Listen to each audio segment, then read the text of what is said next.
Welcome once again. This is another episode of Cubfidential. It's the season 1 finale. So glad you all could be with us. I am the producer, Mr. Cubfidentiality. We got a short 30-minute show for you, and it's going to be the 2022 Major League Baseball Playoff Preview, in particular the Divisional League Series. There are some games that have already occurred as far as Game 1 goes.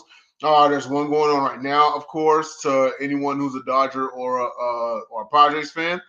But yeah, we got a lot for you packed into a half hour. So stick with us, and we'll have you on your way for the rest of the evening. But you're gonna really love our content. So let's bring on our host. He's QB2, but he's taking the snaps this evening.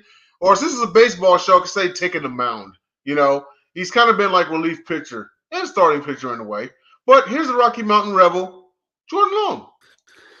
Thank you, Mr. Cubfidentiality. I know this season hasn't gone the way the Cubs wanted it, 74-88. But guess what? We're not here to talk about that. We still have October baseball to talk about, previewing the division series for both leagues. Now let's bring on our two guests. We have one special and one regular, Mr. Jacob Christner, as you know him as the pundit, and of course, Will Vogel. Hey, and by the way, Jordan, this week you're Skylar Thompson. I'd take Jordan a million times over Skylar Thompson. Well, I have to say this about Skylar Thompson. I got to give him a congratulations. He's from Palmyra. His dad was a coach at Palmyra, Missouri, which is about 22 miles from Quincy. So, and That's this cool. kid got to make it into from Palmyra. He got to make it to the NFL. You should get his jersey. Yeah. I never knew him, so he wouldn't give it to me. So we're here, obviously, to talk about the division series, and we're actually going to start with Will's team, who just finished, 20 minutes ago, about 30 minutes ago, with, the Guardians and the Yankees. I can tell you, I'm glad I'm not a betting man, because I think I picked every single wild card series wrong. I had the Rays winning over the Guardians. Of course, the Guardians, I'm not going to say they surprised us. They actually played well. I just thought that I don't know what happened to the Rays. Their offense just fell flat. And take it to Cleveland. I mean, that last game, 15 innings, and then you look at the Yankees, 5 days off to play? So let's dive into this series. Of course, you guys won, and I'm talking to Will. You guys won 4-1 tonight. I mean, it sets the tone for the series. Do you want me to go? Okay, I'll go. I actually had Cleveland winning the previous series. I thought the pitching and the bats were actually going to come alive because I think Tampa Bay was too reliant on Wander and they were too reliant on Randy, and they have decent pitching. Don't get me wrong, but I was actually thinking it would be Cleveland because you got Plesac and you got Bieber and then you got Jose Ramirez and you got Stephen Kwan and a bunch of other good role players in that system.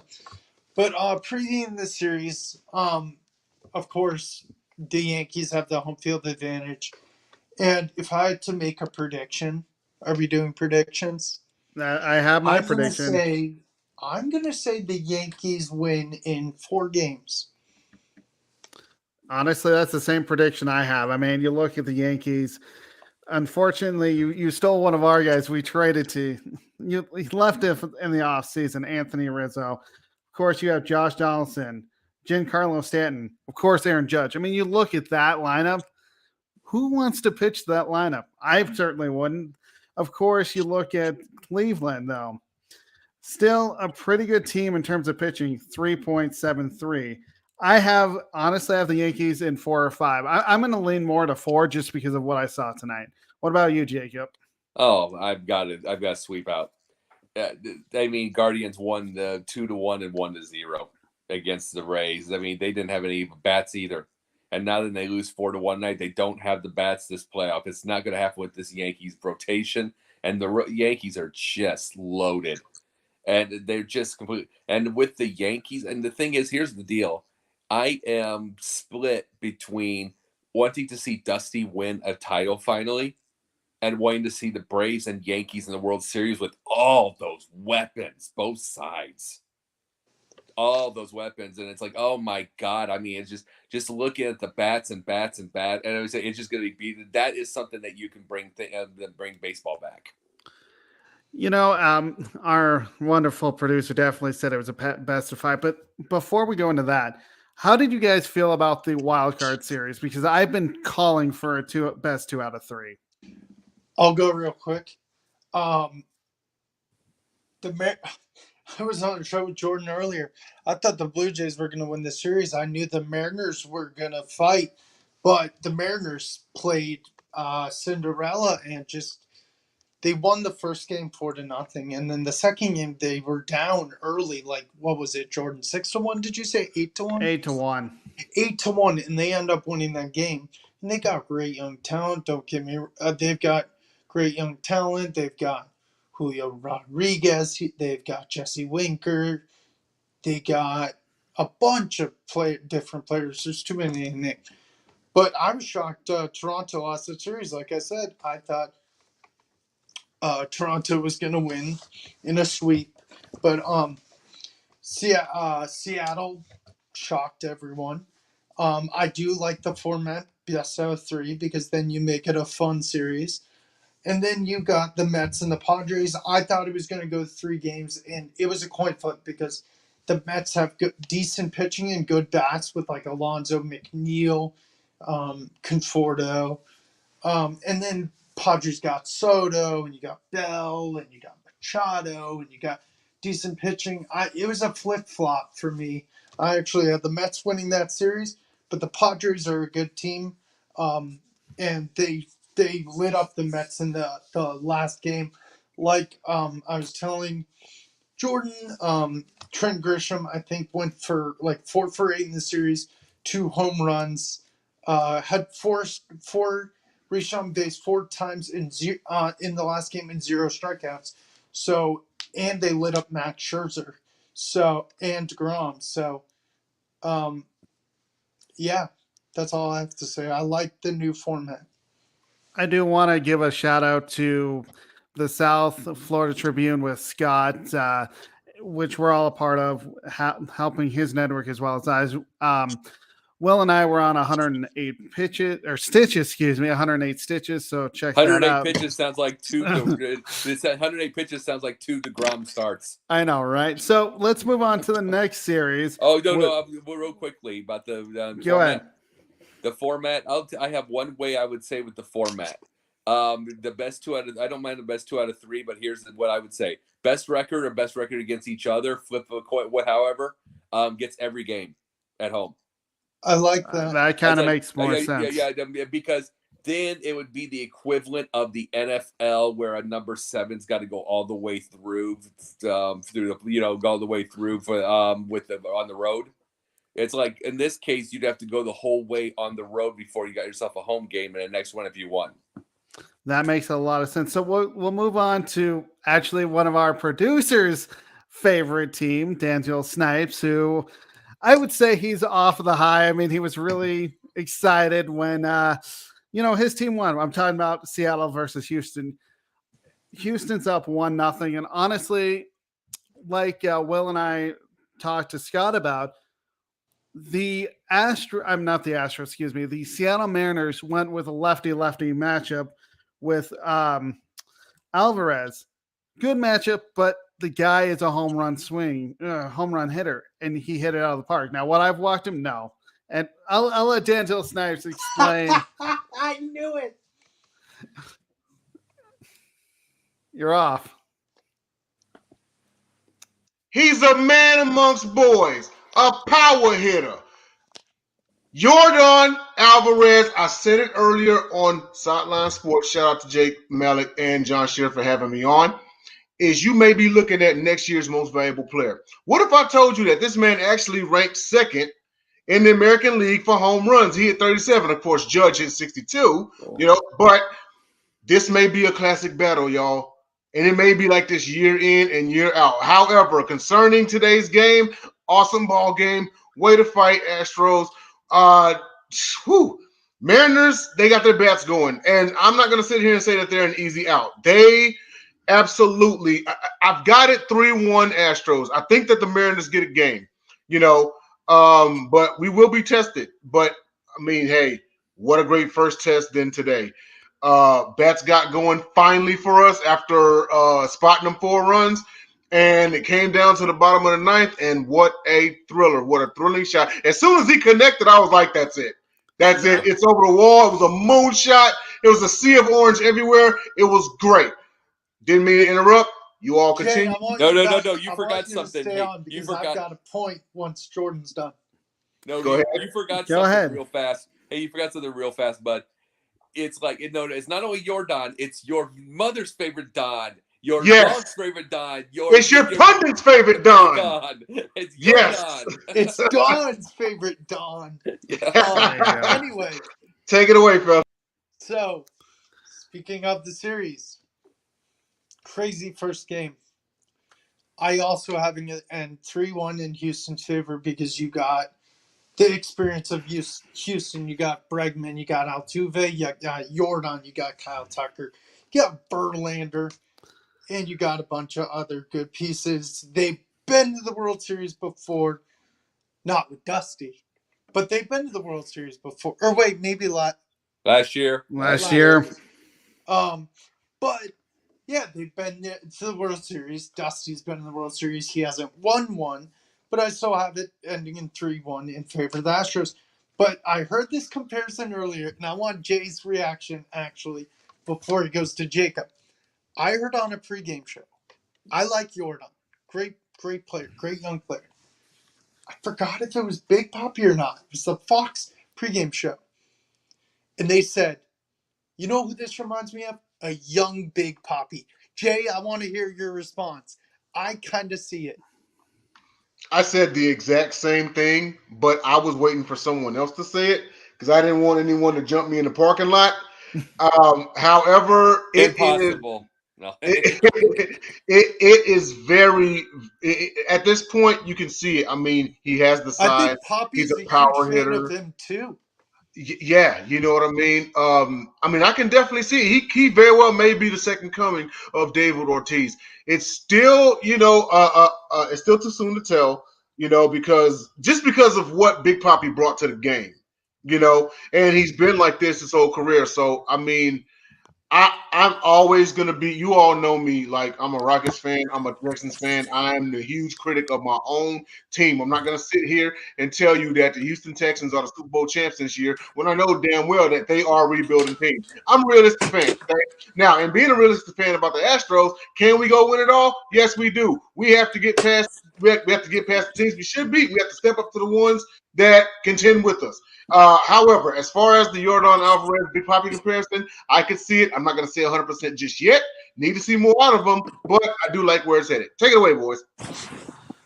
So I will say that, Justin Verlander did not have his best stuff. Taken out of 4 innings, allowing 10 hits, 6 runs, all earned. I'm going to say this right now. We are not going to see that pitcher the rest of the postseason. He's going to get hot. Oh, and the biggest thing about it is what he was bringing up with Houston. I'm going to say this. I said I'm split between the whole thing with Yankees and Houston. I have been a Dusty fan. I don't care what happened in 2003. It's like without Dusty, there is no. There was before Dusty, there was 0 big names that showed up in Chicago. 0, zilch, nada, nothing. He started it all, and ever since then, there's been name after name after name after name. And it's like I've got to give him thanks for all that. So I want to see him win that World Series. As far as the Houston with Seattle, to say this about Seattle, I'm going to bring this part up. I want everybody here, and I'm going to say this to you, Will, and to you, and Jay, by the way, also. Go to YouTube, just put Seattle Mariners history on YouTube. There is about a 3-hour and 42-minute thing on the history of the Seattle Mariners that is the weirdest franchise in the history of life. Just some of their stuff, you know what I'm saying? Just some of the stuff. So if they were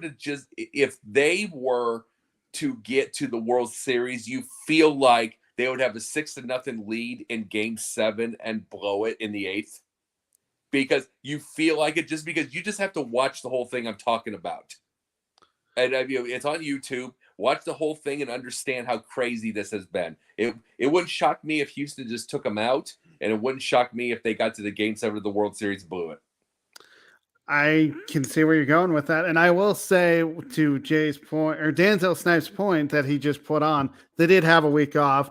Does explain the slow start with Justin Verlander, but either way, they got the win, and that's all that matters. So let's switch to the National League, a game you actually went to, Atlanta versus Philadelphia. I'm talking about Jacob. He went to game one, and Philadelphia leads the series 1-0.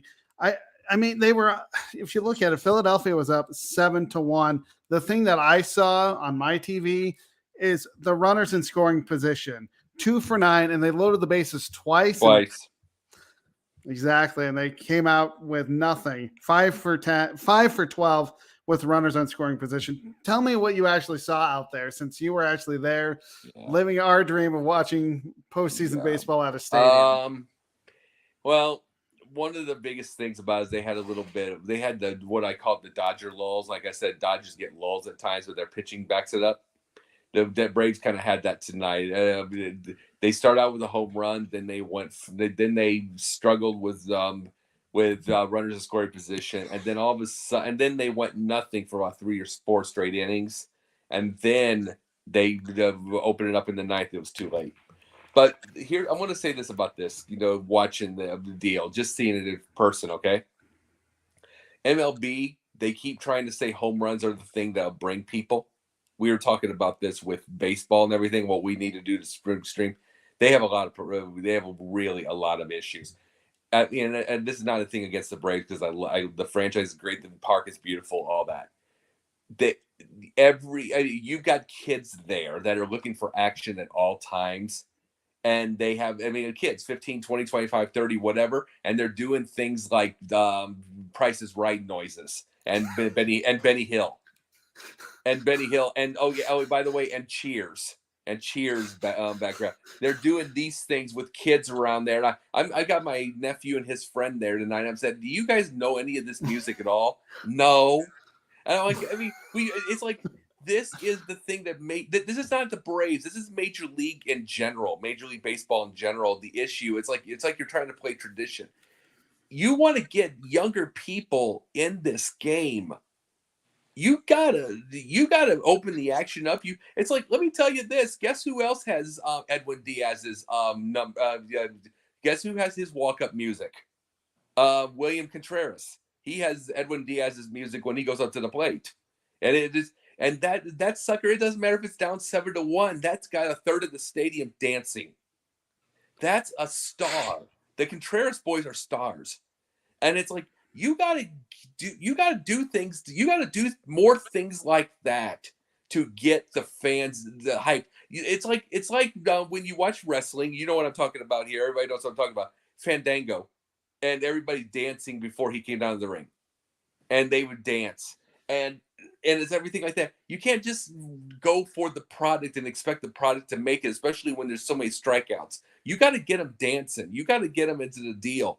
And it's like, it's not there right now. And that's the biggest thing I want to see is when you can get like the William Contreras deal, and he can do the Edwin Diaz music. But okay, here's Austin Riley, and he's got Stone Cold's music, and no one even cares. No one cares. And it's like, because that's 1998.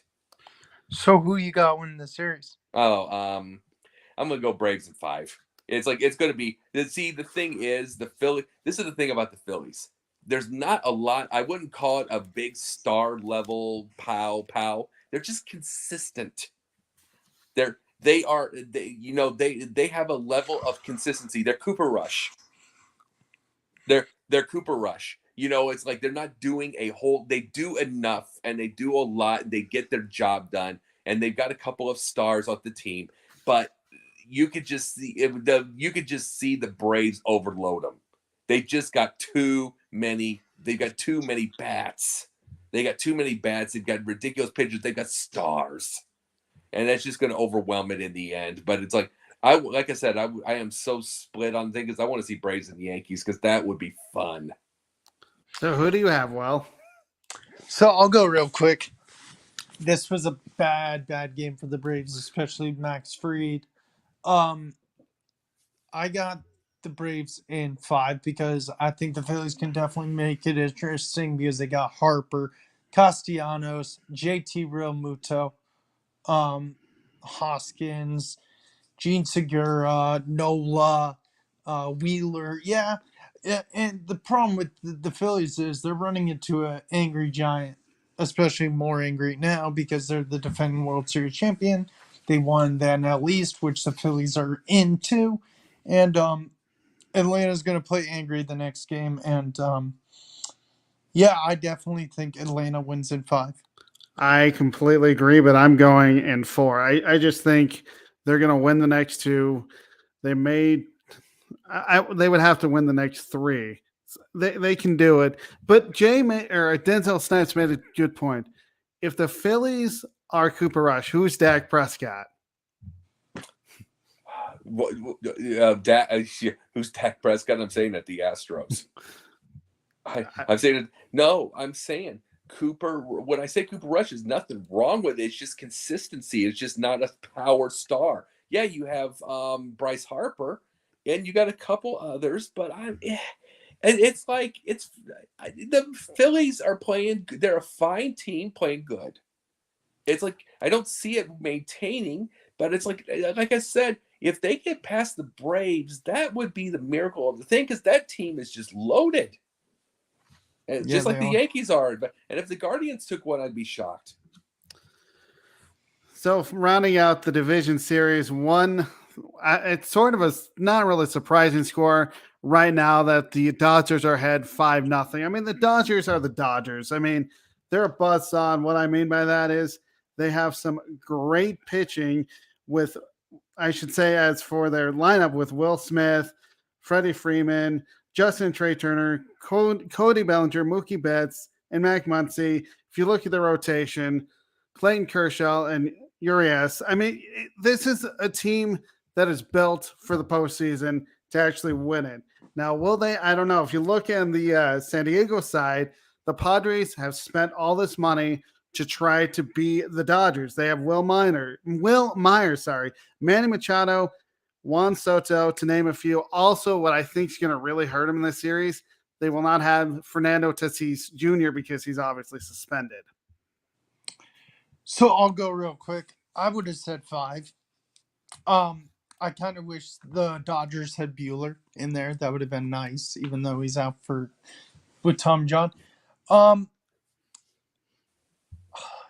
was back and forth between 4 and 5.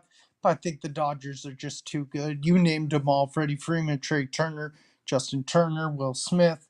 You got Mookie Betts. You got Clayton Kershaw, who's a surefire Hall of Famer. You got Urias. And then don't get me wrong, San Diego's good. They got Soto, Machado, and those guys. And Bob Melvin's turning that team around.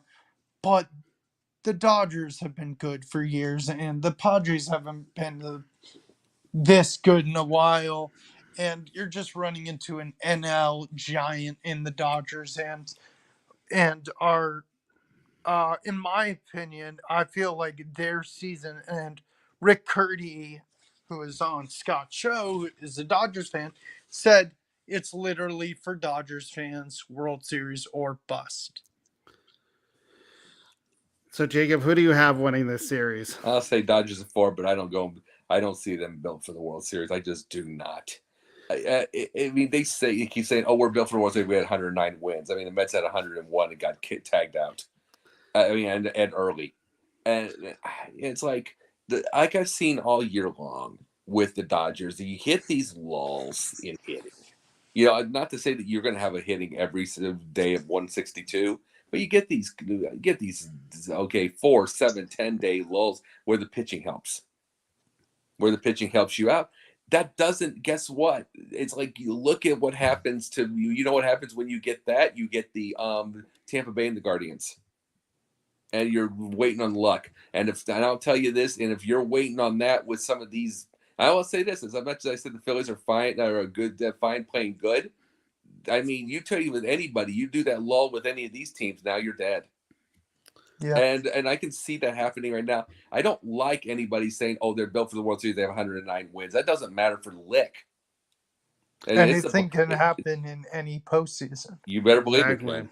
You better believe it can. It's like, no, I could see the Dodgers this time, but I mean 4.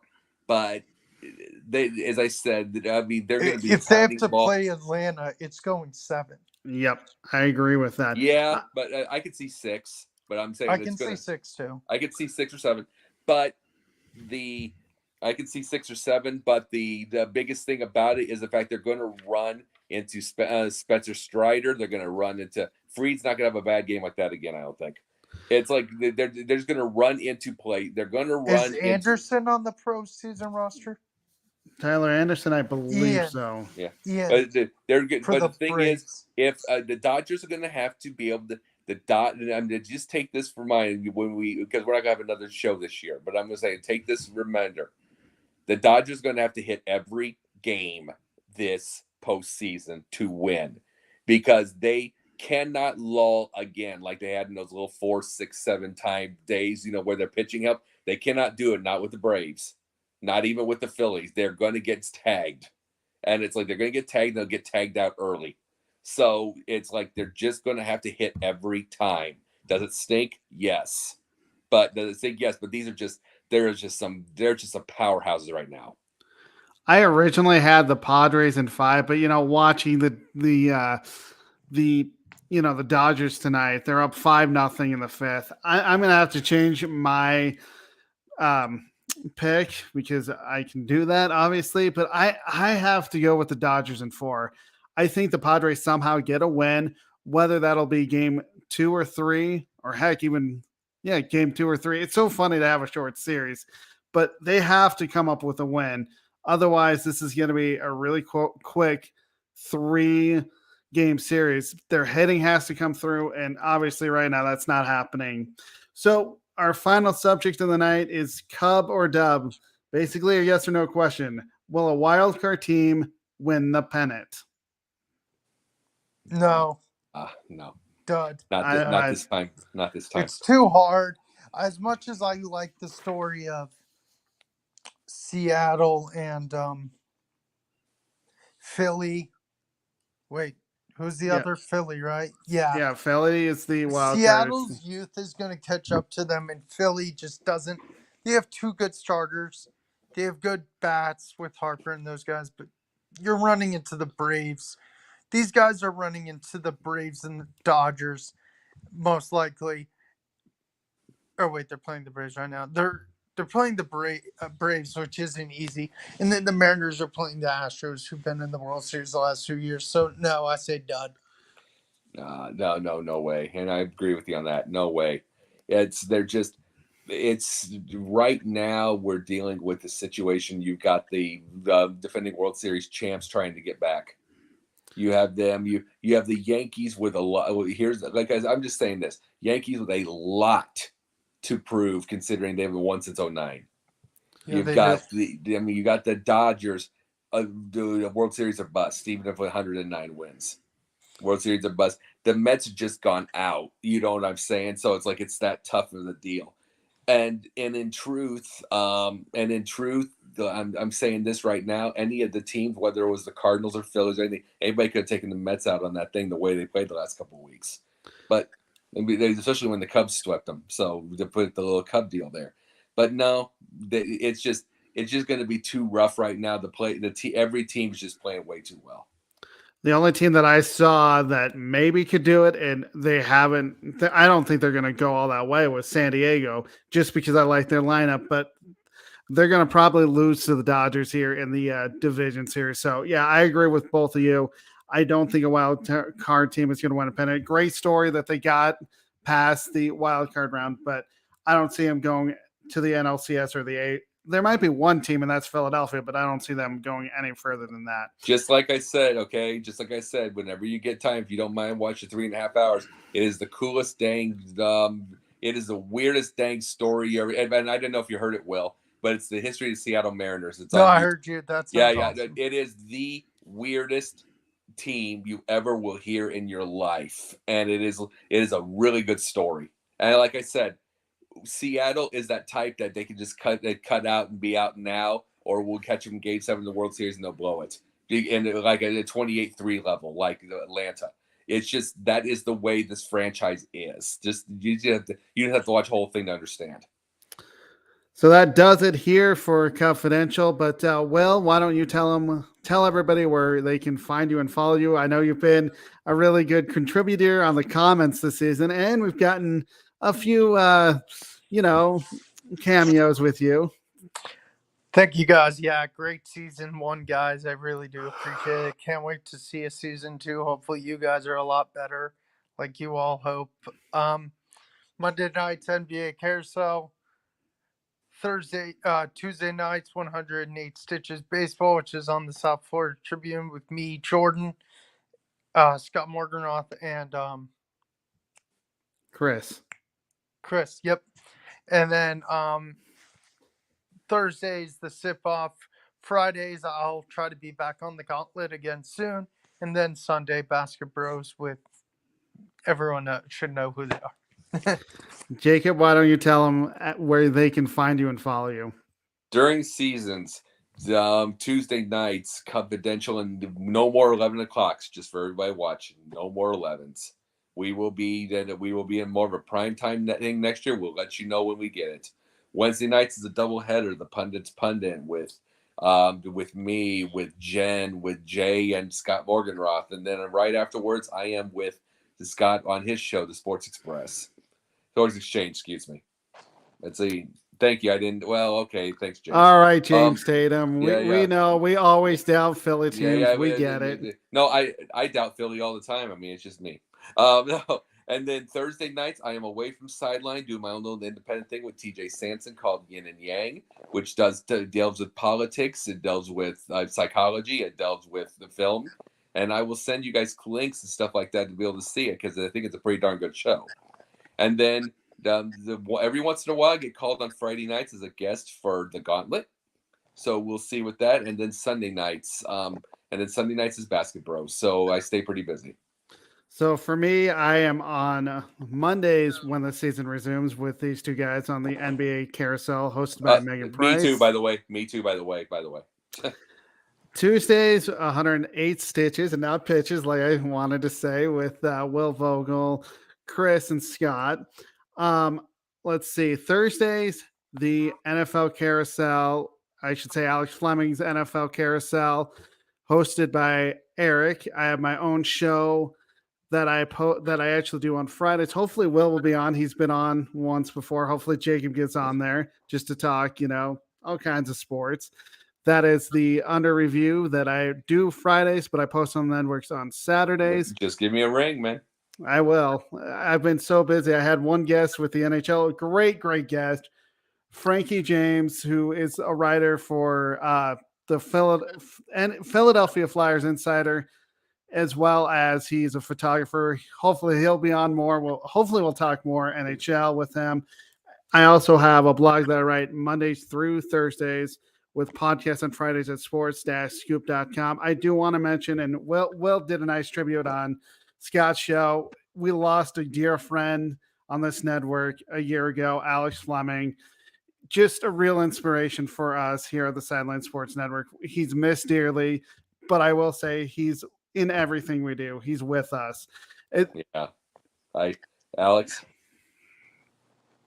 Yeah, I heard about this, and I mean, we were there talking about that tonight on Three Chicks, and I never got to know him enough. I got it in passing. I got it in passing when once or twice or something. Hi, what's going on or whatever. But he is the reason this place is here. He's the reason I'm here. And I wish he could be able to see how much we're growing now and be able to do this. And I wish he could have gotten to know him more and be able to be on some of his shows, and we could have some great times. He would have loved you, Jacob. I will say that. I know he would have loved your fun sarcasm and your fun stories. and I know, Will, you got to know him over the 2 years we've been doing NBA Carousel, although this is season 3, but I know he passed away after season 1. So it last year was definitely tough without him doing the magic. But I will say, Alex, you are missed. If it weren't for you, we wouldn't be doing what we're doing. So thanks again for watching this season of Cubfidential. This does it for us for the season, we're going to hibernate, as we like to call it. We will let you know when we'll be back on next year. Yeah. Yeah. Well, it is hibernation season. I mean, the winter meetings are coming up. Hopefully the Cubs will do something. Obviously, follow Cubfidential on Twitter. We'll have some Cubs winter talks. And of course, we'll see you next year on hopefully a better time. We don't know about a date, but we will let you know when that happens. Please subscribe to the YouTube channel here on the Sideline Sports Network. Yep. We have so many good shows. But for all of us here at Cubfidential, have a great night. Have a great rest of your year. Please watch the baseball playoffs and enjoy them. But we will see you next year. Take care.